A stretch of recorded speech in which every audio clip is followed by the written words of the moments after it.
ये बिस्मिल्लाहिर्रहमानिर्रहीम। ये एक छोटा सा टॉपिक है, फ्लक्स या एंटी फ्लक्स। ठीक है, इस पे से भी क्वेश्चन आते हैं। सबसे पहले हम देख लेते हैं कि ये है क्या।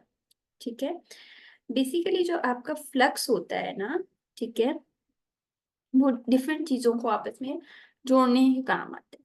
ठीक है, अब एक इसमें से क्वेश्चन आता है, stainless steel crown is fracturing again and again. ठीक है, जो स्टील के क्राउन्स होते हैं ना, उनमें कौन सा फ्लक्स यूज होता है जो कि उसको स्ट्रेंथ प्रोवाइड करता है। ठीक है, उसमें क्या होता है, फ्लोराइड होता है। ठीक है, फ्लोराइड क्या करता है, उसको स्ट्रेंथ देता है क्राउन को। ठीक है, अगर क्राउन की बार बार फ्रैक्चरिंग हो रही है तो इसका मतलब है उसमें से फ्लोराइड मिसिंग है।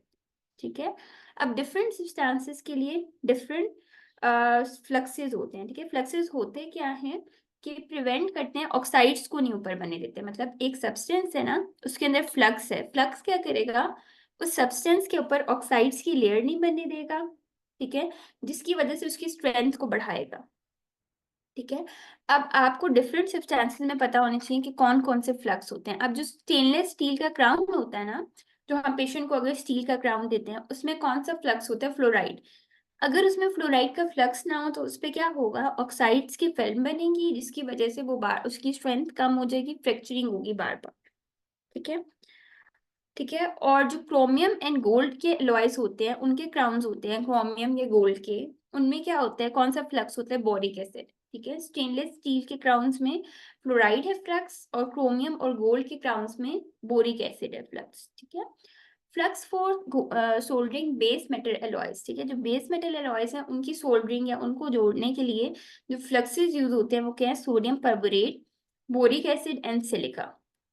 ठीक है, regarding use of flux for metal noble metal alloys, it is added when metal is completely melted। जब भी फ्लक्स है ना, उसको ऐड कब करते हैं, जब मेटल मेल्टेड है ना, तो उसमें सारे इंग्रेडिएंट्स जब डाल रहे होंगे तो उसी में फ्लक्स डालेंगे। फॉर एग्जांपल, अगर स्टेनलेस स्टील का क्राउन है तो उसमें हम कौन सा फ्लक्स डालेंगे, फ्लोराइड का। ठीक है, अगर बेस मेटल एलॉयड है तो उसमें हम डाल सकते हैं boric acid, silica and sodium perborate. ठीक है, इसी तरह anti flux for gold is graphite. ठीक है, ये क्वेश्चंस पूछते हैं कि गोल्ड का फ्लक्स और एंटी फ्लक्स। ठीक है, गोल्ड का फ्लक्स क्या है, बोरिक एसिड, और गोल्ड का एंटी फ्लक्स क्या है, ग्रेफाइट। ठीक है, अब पता क्या होनी चाहिए, फ्लक्स एक मटेरियल है बेसिकली, जिसको हम क्राउन्स के अंदर डालते हैं सो दैट उसके ऊपर ऑक्साइड की लेयर ना आए, उसकी करोजन ना हो, जिसकी वजह से उसकी स्ट्रेंथ वीक होगी। ठीक है, अब क्या है, डिफरेंट सब्सटेंसेस में डिफरेंट तरह के फ्लक्सेस होते हैं। फॉर एग्जाम्पल, अगर आपका स्टेनलेस स्टील क्राउन है, उसमें कौन सा फ्लक्स होगा, फ्लोराइड का। ठीक है, अगर गोल्ड है उसमें boric acid flux as a flux use होगा। अगर बेस मेटल एलॉयज है तो उसमें बोरिक एसिड भी हो सकता है, या सोडियम परबोरेट और सिलिका का मिक्सचर होता है। ठीक है, और anti flux for gold is graphite. Next is separating media. Separating media क्या होते हैं कि हम सब ने अपनी लैब्स में यूज किया, जब डेंचर हम बनाते थे तो डेंचर के ऊपर हम एक कोल्ड मोल्ड सील की लेयर लगाते थे। ठीक है, ताकि आपस में वो चिपक ना जाए। ठीक है, इसलिए हम सेपरेटिंग मीडिया को यूज करते हैं। जब हमने उसको क्लोज करना है ना अपने फ्लास्क को, ठीक है, तो जो उसके अंदर जिप्सम है वो आपस में जुड़े ना, तो इसलिए हम सेपरेटिंग मीडिया यूज करते हैं।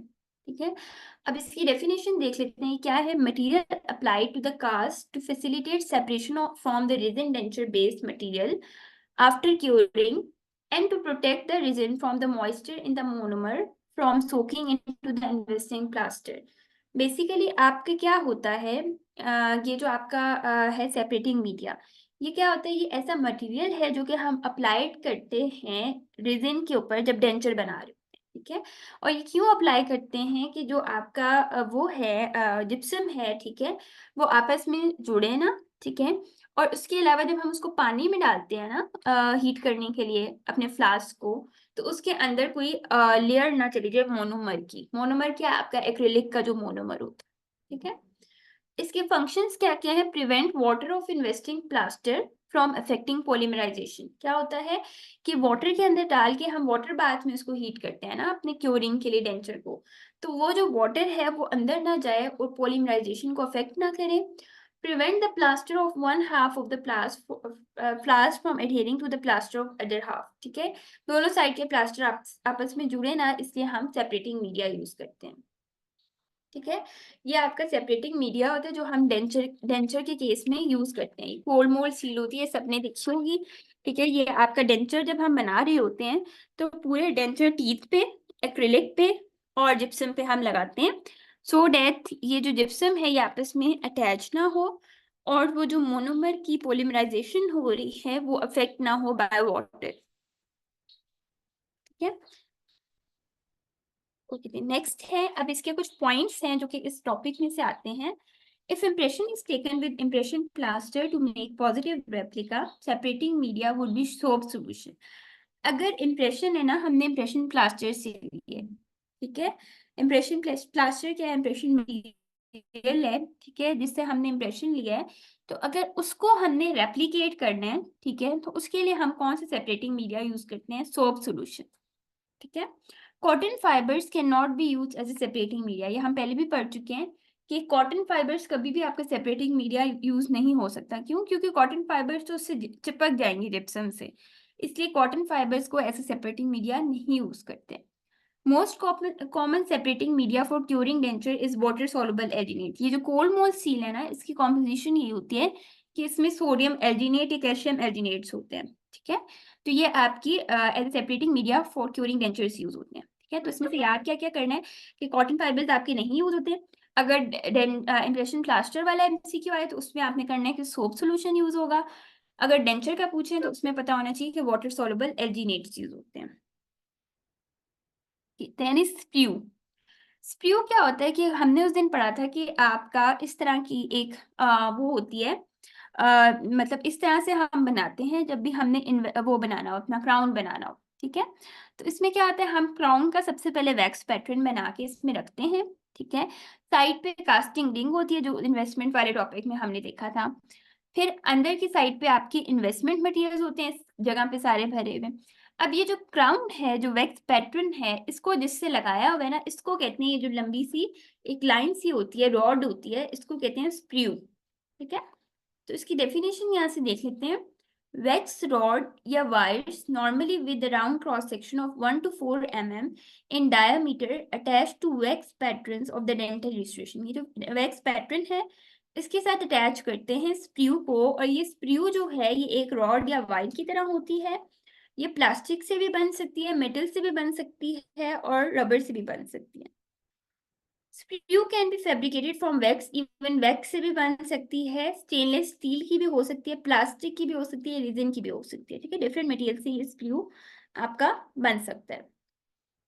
At the temperature of 650 degrees centigrade, when the gypsum investment mold is adequately heated, color of the sprue when viewed in shadow is cherry red.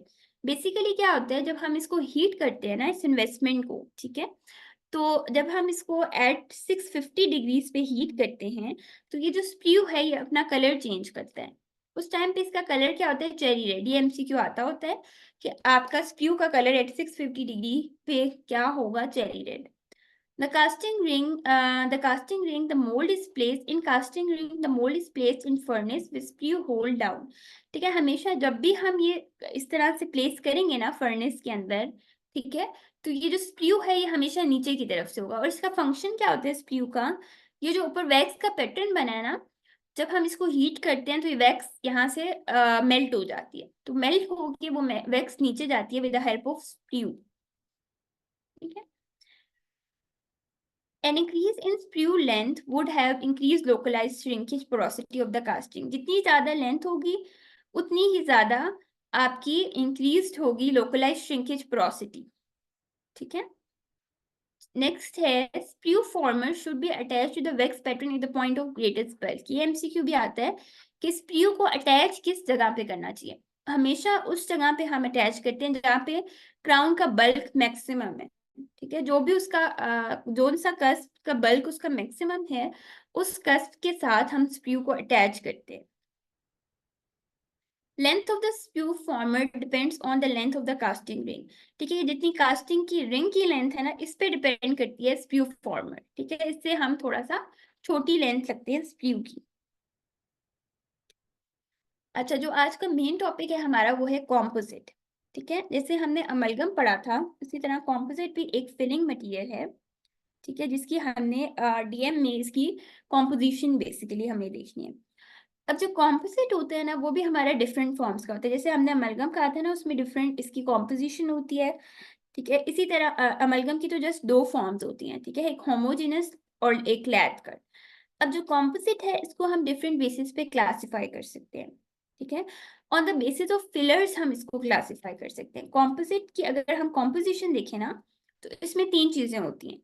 एक इसमें होता है मैट्रिक्स, ठीक है, एक इसमें होते हैं फिलर्स, और इन दोनों को जो कंबाइन कर रहे होते हैं वो होते हैं कपलिंग एजेंट्स। ठीक है, मेन ये तीन चीजें होती हैं इसमें, fillers, matrix and coupling agents. ठीक है, अब ऑन द बेसिस ऑफ हम इनको फिलर्स क्लासिफाई अगर करें, तो तीन तरह के कॉम्पोजिट्स हमें मिलते हैं। एक होते हैं मैक्रोफिल्ड। जो मैक्रोफिल्ड है वो कन्वेंशनल या ट्रेडिशनल है, मतलब सबसे पहले हमारे पास जो कॉम्पोजिट अवेलेबल था वो मैक्रोफिल्ड था। मैक्रोफिल्ड में क्या होता है, ये जैसे नीचे वाली डायग्राम में दिखाया हुआ है, इसमें बड़े बड़े पार्टिकल्स होते हैं। नाम से पता चल रहा है मैक्रो है ना, तो इसमें पार्टिकल साइज थोड़ा बड़ा होता है। ठीक है, 8 to 12 माइक्रोमीटर इसका पार्टिकल का साइज है, और इसमें फिलर जो होते हैं वो 60% होते हैं। मतलब इसमें मैक्रोफिल्ड है ना, तो एक तो फिलर की अमाउंट भी ज्यादा होगी, 60% फिलर्स होंगे, और उसके अलावा जो है फिलर्स का साइज भी बड़ा होगा, 8 to 12 माइक्रोमीटर। Next is microfilled. ठीक है, माइक्रोफिल्ड जो अब हम यूज करते हैं कॉम्पोजिट, ज्यादातर वो माइक्रोफिल्ड या नैनोफिल्ड ही होता है। ठीक है, जिसमें छोटे छोटे पार्टिकल्स होते हैं, और फिलर कंटेंट भी इसमें कम होता है, और मैट्रिक्स बाकी का होता है। ठीक है, अब यहाँ से अगर देखें, ये माइक्रोफिल्ड है, इसमें छोटे छोटे पार्टिकल्स हैं, और फिलर कंटेंट भी इसमें कम होगा एज कंपेयर टू मैक्रोफिल्ड। ठीक है, और इसके पार्टिकल साइज कितना है, 0.04 to 0.06 माइक्रोमीटर, और फिलर की कंसेंट्रेशन इसमें कितनी है, 35 to 50%। फिर एक आ जाता है हाइब्रिड कॉम्पोजिट। हाइब्रिड में क्या होता है, माइक्रो प्लस मैक्रोफिल्ड कॉम्पोजिट होते हैं।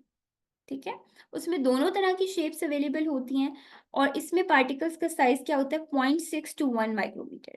ठीक है, तो तीन तरह के कॉम्पोजिट्स होते हैं, एक माइक्रोफिल्ड, एक मैक्रोफिल्ड, इवन अब नैनोफिल्ड भी होते हैं जिसमें और छोटे पार्टिकल्स होते हैं, और एक होते हैं हाइब्रिड जिसमें सारे तरह के पार्टिकल्स आ जाते हैं।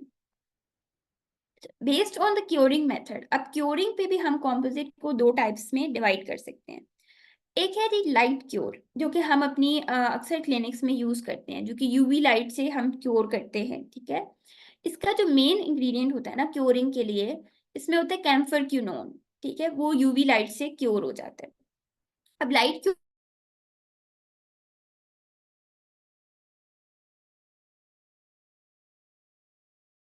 करनी होगी, जब फिलिंग कर लेंगे तो उसके बाद हम क्योर कर लेंगे। जो केमिकल क्योर है वो फिर अपनी मर्जी से सेट होता है। केमिकल क्योर में आपको ये पता होना चाहिए कि इनिशिएटर कौन सा है, बेंजोइल पेरोक्साइड। ठीक है, and next is dual cure, जिसमें chemical cure plus light cure दोनों होता है। ठीक है, जिसमें हम सेटिंग को कंट्रोल भी कर सकते हैं, लेकिन कुछ ना कुछ उसकी अपनी सेटिंग भी हो रही होती है। ठीक है, दो क्लासिफिकेशन हमने पढ़ ली, एक माइक्रोफिल्ड, मैक्रोफिल्ड, नैनोफिल्ड और हाइब्रिड। ठीक है, उसके अलावा आपको पता होना चाहिए कि लाइट क्योर में कैम्फर क्यूनोन यूज होता है, और जो केमिकल क्योर है उसमें बेंजोइल पेरोक्साइड। नेक्स्ट एक और बेस पे हम कॉम्पोजिट को क्लासिफाई कर सकते हैं on the basis of consistency. ठीक है, हमने क्लिनिक्स में देखा है दो तरह के कॉम्पोजिट हमें मिलते हैं, एक होता है फ्लोएबल। ठीक है, ये जो सेकंड डायग्राम में दिखाया होता है, ये इस तरह की थोड़ी सी इसकी विस्कोसिटी कम होती है, ये लिक्विड कंसिस्टेंसी में होता है। इसको कहाँ यूज करते हैं, ज्यादातर हम सिर्फ बेस पे यूज करते हैं। ठीक है, या फिर वहां जहां पे ज्यादा इसकी रिक्वायरमेंट नहीं होती, या पिट एंड फिशर सीलेंट्स के तौर पे इसको कर सकते हैं। जो पैकेबल होता है ना, जो दूसरा वाला जो मेनली हम यूज करते हैं प्लास्टिक इंस्ट्रूमेंट से, वो हम डीप कैविटीज या बड़ी कैविटीज जो होती हैं उसमें पैकेबल ही यूज करते हैं। फोर्थ क्लासिफिकेशन जो है वो है बेस्ड ऑन मैट्रिक्स। ठीक है, यहाँ हमने कहा था ना कि तीन इसमें होते हैं, मैट्रिक्स होता है, कपलिंग एजेंट्स होते हैं, और इनऑर्गेनिक फिलर्स होते हैं। ठीक है, अब जो फिलर्स हैं वो भी डिफरेंट टाइप्स के हैं, हाइब्रिड, माइक्रोफिल्ड, मैक्रोफिल्ड। ठीक है, इसी तरह मैट्रिक्स भी डिफरेंट तरह का होता है, दो तरह के मैट्रिक्स हो सकते हैं, एक बिस जीएमए या यूडीएमए। ठीक है, इन बेसिस पे भी हम क्लासिफाई कर सकते हैं। तो फोर मेजर बेसिस पे हमने कॉम्पोजिट को क्लासिफाई कर दिया। देन हमने इसकी कॉम्पोजिशन देख ली, इसमें मैट्रिक्स है। ठीक है, जो कि बिस जीएमए या यूडीएमए होता है। देन इनऑर्गेनिक फिलर्स हैं। इनऑर्गेनिक फिलर्स कौन से हैं? माइक्रोफिल्ड, मैक्रोफिल्ड फिलर्स हैं, ठीक है। आगे हम देखेंगे फिलर्स ऐड क्यों करते हैं। And then is coupling agent, जो इन दोनों को जोड़ है, ठीक है। कपलिंग एजेंट साइलेन से बना होता है और उसका काम ये होता है कि वो मैट्रिक्स और फिलर्स को जोड़ता है आपस में। नेक्स्ट इज फिलर्स, ठीक है। फिलर्स की बेसिकली कॉम्पोजिशन क्या होती है? इसमें क्रिस्टलाइन क्वार्ट्ज होते हैं, लेंथेनम ग्लास होता है, बीटा यूक्रिप्टेट होता है, टाइट होता है, और लिथियम ग्लास सिरेमिक्स होते हैं। अच्छा, इसकी ना ये याद करने की जरूरत नहीं है कि फिलर्स में क्या क्या है। जस्ट आपको ये पता होना चाहिए कि फिलर्स डिफरेंट टाइप के होते हैं, माइक्रोफिल्ड, मैक्रोफिल्ड और हाइब्रिड टाइप्स के, ठीक है। इनमें फिलर्स का साइज जो है वो वेरी करता है और उनकी कॉन्सेंट्रेशन भी। फिलर्स अब ऐड क्यों करते हैं कॉम्पोजिट रिजिन में? To inhibit deformation of matrix, ठीक है। अब यूं भी तो हो सकता था कि जस्ट कॉम्पोजिट का मैट्रिक्स होता और फिलर्स ऐड ही ना करते, लेकिन फिलर्स जरूरी है। फिलर्स क्या करते हैं? मैट्रिक्स को डिकम्पोज नहीं होने देते या डिफॉर्म नहीं होने देते, and to reduce coefficient of thermal expansion, ठीक है। थर्मल एक्सपेंशन के कोफिशिएंट को कम करते हैं, उसकी फिलिंग की एक्सपेंशन को कम करते हैं और डिफॉर्मेशन को भी कम करते हैं। मतलब फिलर्स जो है वो स्ट्रेंथ प्रोवाइड कर रहे हैं फिलिंग को, ठीक है। इसलिए फिलर्स इंपॉर्टेंट होते हैं। नेक्स्ट इज मैट्रिक्स, ठीक है। मैट्रिक्स जो हमने पढ़ा था BIS GMA या UDMA, वो क्या है? Most commonly use composite material have matrix based on epoxy resins, ठीक है। ज्यादातर का जो मैट्रिक्स होता है वो एपॉक्सी रेजिन्स होते हैं उस मैट्रिक्स में, ठीक है। डिफरेंट तरह के मैट्रिक्स होते हैं UDMA, BIS GMA, जो मोस्ट कॉमन है वो एपॉक्सी रेजिन्स है। Next is coupling agents. Coupling agents अभी हमने बताया क्या करता है, इस डायग्राम में भी शो किया हुआ। फिलर जो है उसको रेजिन मैट्रिक्स के साथ बाइंड करता है, ठीक है। और ये मेनली साइलेन्स होते हैं, ठीक है। उसके अलावा ये क्या करते हैं? Bind fillers and matrix. जो कॉम्पोजिट के रिलेटेड कुछ पॉइंट्स आते हैं इंपॉर्टेंट, वो हम देख लेते हैं। When storing a tooth with a composite resin, the matrix strip used to contour the resin should be held in place until material hardens. Basically क्या होता है कि जब भी हम composite की फिलिंग कर रहे होते हैं, स्पेशली proximal एक्सपेक्ट पे, तो उधर क्या है कि जब हम फिलिंग को का एज बनाने के लिए उधर लगते हैं माइलर स्ट्रिप्स, जो ट्रांसपेरेंट होती हैं, या उनको मैट्रिक्स स्ट्रिप्स भी कहते हैं, ठीक है। वो कब तक हम रखेंगे? जब तक कि मटेरियल हार्ड नहीं हो जाता, जब तक हमारी फिलिंग सेट नहीं हो जाती, फिर हम उस मटेरियल को निकालेंगे, ठीक है। Conventional cavity varnishes containing chloroform or ether should not be used under resins because they inhibit polymerization of resin. कल भी पढ़ा था सीमेंट्स में कि जो वार्निशेस हैं वो कभी भी कॉम्पोजिट के नीचे नहीं लगाते। क्यों? क्योंकि कॉम्पोजिट की सेटिंग के लिए पोलीमराइजेशन रिएक्शन हो रहा होता है, ठीक है। वो उसको इनहिबिट कर देती हैं varnishes. A filled resin may be classified as a composite resin. अभी हमने पढ़ा composite में क्या होता है, आपका resin होता है और इसमें fillers होते हैं और coupling agent होता है, ठीक है। तो जब resin की filling करते हैं तो उसको कहते हैं composite. Zinc oxide eugenol base should never be used under composite resin. जो zinc oxide eugenol है वो वैसे ही हमने कल भी पढ़ा था कि इस मटेरियल की स्ट्रेंथ कम होती है, ठीक है। तो इसको हम वैसे भी एज अ बेस यूज करते ही नहीं है, ठीक है, क्योंकि इसकी स्ट्रेंथ नहीं अच्छी होती। Acid for etching enamel is phosphoric acid. अच्छा, अब जब भी हमने कॉम्पोजिट की फिलिंग करनी होती है तो हमें पता है कि क्लिनिकली स्टेप्स क्या होते हैं। जब हमने कैविटी प्रिपेयर करी उसके बाद हम क्या करते हैं, उसको एचिंग करते हैं। जो एचेंट होता है उसमें क्या होता है, फॉस्फोरिक एसिड होता है। 37% फॉस्फोरिक एसिड से हम एचिंग करते हैं। एचिंग करने के बाद हम उसको वाटर से रिंस करते हैं। देन ड्राई करने के बाद हम उस पर बॉन्डिंग एजेंट लगाते हैं। बॉन्डिंग एजेंट का फंक्शन क्या होता है? एजेंट का फंक्शन क्या होता है कि वो एनामल की सर्फेसिस को थोड़ा सा खुरदरा कर देता है, रफ कर देता है, ठीक है। जो बॉन्डिंग एजेंट है उसका फंक्शन क्या होता है कि वो उन रफ सर्फेसिस के अंदर पेनिट्रेट कर जाता है, ठीक है। और फिर उसके बाद हम बॉन्डिंग एजेंट को क्योर करने के बाद हम कॉम्पोजिट लगाते हैं और कॉम्पोजिट को इंक्रीमेंट्स में हम सेटिंग करते हैं, ठीक है। इंक्रीमेंट्स में क्यों करते हैं? ताकि श्रिंकेज ना हो। आगे हम देखेंगे पॉलीमराइजेशन श्रिंकेज ना हो, ठीक है। फिर एंड पे इसकी पॉलिशिंग और फिनिशिंग कर देते हैं। अब जैसे अमलगम में हमने देखा था ना कि उसकी पॉलिशिंग या फिनिशिंग हम आफ्टर 24 आवर्स करते थे, इसकी उसी टाइम कर देते हैं क्योंकि इसकी सेटिंग तो हो जाती है कंप्लीटली विद यूवी लाइट, ठीक है। तो अब ये जो एसिड है ना एचिंग के लिए कौन सा हम यूज करते हैं? फॉस्फोरिक एसिड, ठीक है। अच्छा, अब जो पास्ट पेपर्स में ना इससे रिलेटेड 2 MCQ आते हैं। अगर पूछे सिंपल टीथ की एचिंग किससे हो रही है, तो वो यही है 37% फॉस्फोरिक एसिड, ठीक है। लेकिन अगर फॉर एग्जाम्पल एक पेशेंट है, उसका क्राउन लगा हुआ है, ठीक है, पोर्सिलिन का क्राउन उसने लगवाया हुआ है, उसके ऊपर एचिंग करनी है हमने, फॉर एग्जाम्पल उसके ऊपर कॉम्पोजिट की लेयर लगानी है या कोई भी फिलिंग मटेरियल लगाना है, तो जब उसकी एचिंग करते हैं ना हम उसकी अपने क्राउन की, तो उसमें हम यूज करते हैं हाइड्रोफ्लोरिक एसिड, ठीक है। तो अगर तो पूछें कि क्राउन की एचिंग किससे करते हैं, तो हाइड्रोफ्लोरिक एसिड। अगर पूछे कि दांत की एचिंग किससे करते हैं, तो फॉस्फोरिक एसिड। नेक्स्ट है to minimize polymerization shrinkage of composite is applied in layers, ठीक है। यहाँ पे भी शो किया हुआ है कि हम कॉम्पोजिट को डायरेक्टली, ये नहीं कि मतलब बड़ी सी कॉम्पोजिट अंदर डाल दी फिर क्योर किया, हम उसको क्या करते हैं इंक्रीमेंट्स में प्लेस करते हैं, पहले थोड़ी सी डाली फिर उसको क्योर किया, देन थोड़ी सी और डाली फिर क्योर किया, तो इस तरह से हम इंक्रीमेंटल प्लेसमेंट करते हैं। क्यों करते हैं?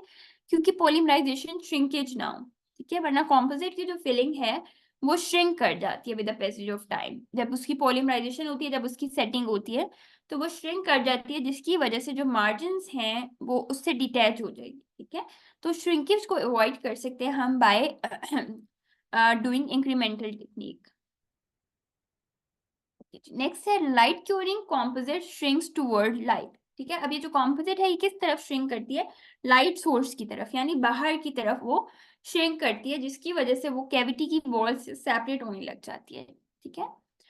प्राइमर इन कॉम्पोजिट कंटेन्स, अब कॉम्पोजिट में जब हम टूथ का प्राइमर लगाते हैं, ठीक है, उसमें क्या होता है, एल्यूमिनियम ऑक्सिलेट होता है एंड एल्यूमिनियम नाइट्रेट होता है, हीमा होता है, मेटा होता है और ग्लूटाल्डिहाइड होता है।